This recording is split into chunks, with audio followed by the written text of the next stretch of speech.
hotel where we were, Jackie come running over as if she was giving me a donut heart, like I needed it, and she went, chicken! And I was like, thank you. She said, the microwave's in the room. Oh, that's all good, very good. But yeah, I mean, the training-wise, you've got to first put on size and then start kind of ripping up. It's very hard to kind of lose body fat and put on significant muscle mass at the same time. So ideally, before filming starts, you're hitting your peak weight and size, and then you're kind of chiseling in the lead up. I mean, I got to something like 102 kilos in weight before I started cutting. So how you see me there, I'm probably about 96, 97 kilos, and I actually got leaner as the shoot went on. Akira, you had to put on quite a lot of size, didn't you? Yeah, I started about, before filming, 6 months, and then lots of protein shakes, and then 2 times training, and then Joey's advice. And yeah, I put weights on about 7 to 8 kg more, as usual. So he got 8 kilo weight gain. The person I really noticed change in size actually was Mike Moe. And so when he arrived, he was a twig, and then he suddenly sort of ballooned up with all this muscle. And he, for me, was the person that actually put on huge amounts of muscle to do this. Yeah, Ryu was a lightweight. Mike Moe, who played Ryu, he's very naturally slim-limbed, small guy, probably 60 kg, and he had to put on probably about 15 kg for the role in not a big amount of time. So yeah. Right, next question. Oh, some more hands popping up. I will come to each of you, starting with the gentleman in the second row. Can you give us any information on the second series yet? Too soon, maybe. It's in development. We're working very hard. Jackie and I, in particular, have not stopped since Assassin's Fist wrapped. You know, we're promoting Assassin's Fist and also working to make World Warrior as big and beautiful as possible. These things are always a challenge. Well, we do hope to be able to announce something very soon. So just watch this space. So how did you go about bringing an Ansah to life on the sort of small screen compared to the games, and what were the biggest challenges you faced trying to put that style together? So Ansah, which translates as Assassin's Fist, is the style that Ryuken, Gouki, Gouken, Gotensu all practice. I guess it's a case to create a fictional martial art on screen that looks like a real style. You've got to study all the stances from the game. And so Gouken and Gouki, you can see their stances are kind of like this. You know, Gouken's stance is like that, and Akuma's is like a more kind of eagle claw looking kind of variant of that. So you just start building, take what's established stance-wise, and then build around that. I mean, the way Ryu and Ken fight is very Kyokushinkai karate for any of you kind of nerdy martial arts out there that really know your martial arts. There's boxing influences. You can see the way we even introduced the bobbing stance with Mr. Masters being a boxer, because traditional Japanese martial arts have quite a deep grounded stance, not a kind of boxer's bob. So it's just a lot of attention to detail, basically. Thanks for your question. Before we get to our next question, just one from me, because you brought up Mr. Masters there, and one of my favourite scenes in the film, because it's quite a dichotomy from everything else, is when it's Mr. Masters doing some shadow boxing with Ryu and Ken. How did the idea for that scene come about? Because it is such a dichotomy from everything else there is, and it really adds almost a really lovely lighter tone to the film when lots of stuff has happened. How did the idea for that scene come about, or was that something you always had envisioned? From very early on, we wanted Ryu and Ken to be taught this boxing stance from somewhere. We hadn't worked out where from, and then as the Mr. Masters character developed, why not have Ken's dad be an ex-boxer who's got back into training, and he actually trains them. A nice bonding experience for father and son. Not only that, when we found Killeen to play role, we discovered that actually he did a lot of boxing anyway, so it was like, yeah, well, and look at the size of him. I mean, to just assume he's a business, a desk jockey would be absurd. So we had to put in, you know, the physical, and that's where Ken gets his natural athleticism and physicality from. I mean, Mark, do you have anything to add about that father-son boxing relationship? Lead into the mic, son. Sorry, it was a really nice scene too. I was very excited actually to finally be on film where I can get the boxing skills shown, because I keep that pretty quiet and under the radar. And when we was doing this and finding out what was what, when you go toe, if you have the misfortune of going toe to toe with Ansah, it's not a nice place to be, because these guys are ninjas and martial arts. Just a boxer. Like, I kick like a girl, I punch like a demon. But these guys can do it all. They can kick, backspin and all that.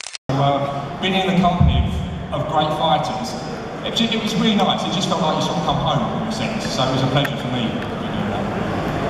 And then our next question here in the fourth row. Hello. One thing I wanted to ask was the adaptation of the physicality and the emotional aspects, which drew me a lot to this adaptation. Obviously seeing previous Street Fighter, the movie, and Street Fighter, The Legend of Gill being quite cheesy and a bit corny to say the least. How hard did you find to adapt the emotional aspect with the physicality, whether the fight choreography or presenting yourself? Because that for me is one of the best parts of this adaptation, where you bring a sense of relation to these characters. They're so muscly but relatable. So back to the question being, how hard did you find to manage the physicality with the emotional aspects of the character? Yeah, it has to be a character story, right? I think your question is very interesting. When people heard there's a Street Fighters live action series coming out, they probably assume, okay, there's going to be loads of cool fighting and training and probably not much else, to be honest. Given my sort of background in action, it's like I knew I could deliver that easily with my eyes shut. What people are not going to expect is a heartfelt character story and journey from a fighting video game adaptation. So we put a lot of effort. I mean, it got to the point, Jackie would even say, Jackie was like, there needs to be more action in this. There's too much talking, you know? But, you know, I think action, I did the Bourne Ultimatum, right? That was my big break as Dash, and that fight scene has gone down in history. One of the reasons I think that fight scene was so powerful is because of the characters. Because of the plight of Jason Bourne leading up to that fight. That's what makes that fight so emotionally involving. So if you don't have character investment, the action doesn't mean anything. It's just a bunch of people fighting for the sake of it. Also, I mean, I think one of my most favourite parts emotionally is when Akira says goodbye to Ken and Ryu. You know, I mean, I've seen people weep at that point when he's standing there with tears in his eyes, and you really get the feeling of that emotional connection that he has with his students, and it's hard when he has to say goodbye. And I think this is something all the actors here should comment on. When you first read the script, were you surprised at how much drama there was versus action? I mean, Gaku, why don't you start? Because you have some of the heaviest drama, intense drama in the series. When I read the script and I felt finally I can show my talent. A few words. Yeah, because I'm naturally talented.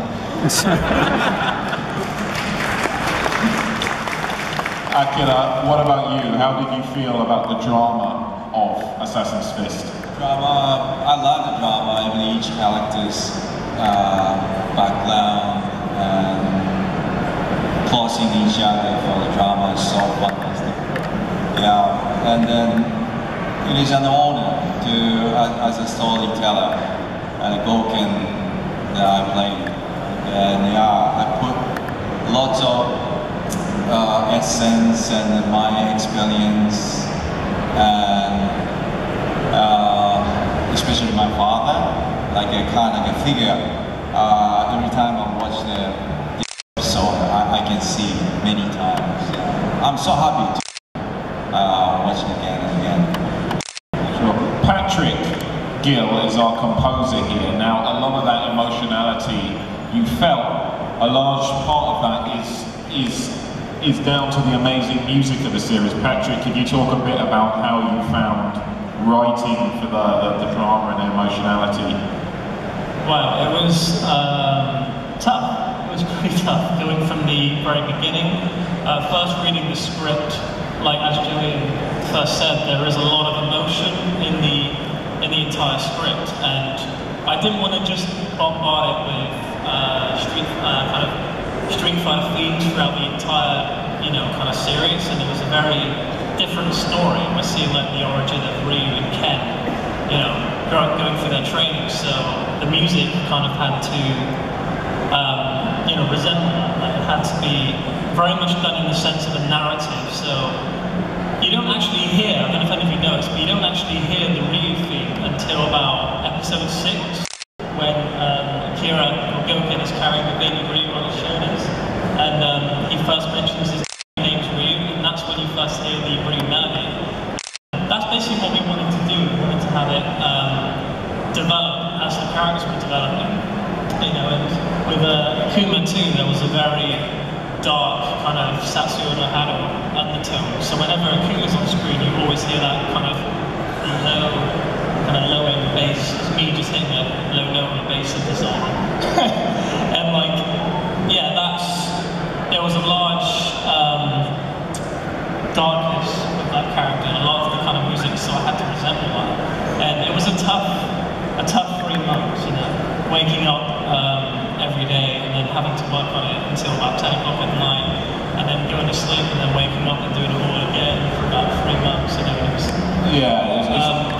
grueling music schedule for you to It was, yeah, it was very, very tough. But it was a great journey too, and there were moments where I got quite emotional myself actually writing the score, and I didn't want to take too much of that away from the acting. I was talking to Akira about this. I didn't want, because I thought the acting and performances were so good, I didn't want the music to distract too much from that, so it's a very tough process. Patrick was weeping behind his keyboard composing. So have we got any questions? There's a lot of cosplayers in here. Now's your chance to speak to Emily Rose and find out how some of these costumes were made that way. So who's got a costume related question? Hi, I don't know if it's as much a costume related question, but one related to hair, makeup and casting. Basically, you have 2 completely different actors playing Gouki and Akuma, different races and all of that. How difficult was it from that hair and makeup perspective to realistically show that transition? Good question, and that was one of the big challenges. I guess it started with, in creating this series, who can I play? Now, of course, I wanted to be in it, in front of the camera as well as behind. Now, Akuma was the one character I thought, because the Satsuo no Hado has warped his features, and whoever played him would need to be in some degree of prosthetics anyway, he ceases to look like any specific race. He's become this kind of monstrous thing. So I definitely wanted a Japanese actor to play Gouki and then see this transition. So even in casting Gaku, it's not like we're dead ringers. You're not going to mistake us for twins. But there are certain features we have, subtly nose, lips, stuff like that there are some similarities. And seeing that transition, hopefully it would work, because Akuma needs to be on a whole nother level visually from the younger Gouki pre-transformation. If we had more time, we would have extended that montage, so almost like there would have been more intermediate stages between Gaku and me, so almost our faces would merge. Ideally, you would make a cast of my face, a cast of his face, and then have makeup design almost a weird in-between cross of our face. You see, with more time, we could really evolve that. But in the short running time we've had. A short season. Yeah, Gaku's doing anything to come back in World Warrior, even though we don't want him. He's trying to work his way back. So yeah, I hope that answers your question a bit. Any other questions? Costume-related questions? Oh, we've got one down the front on the far side.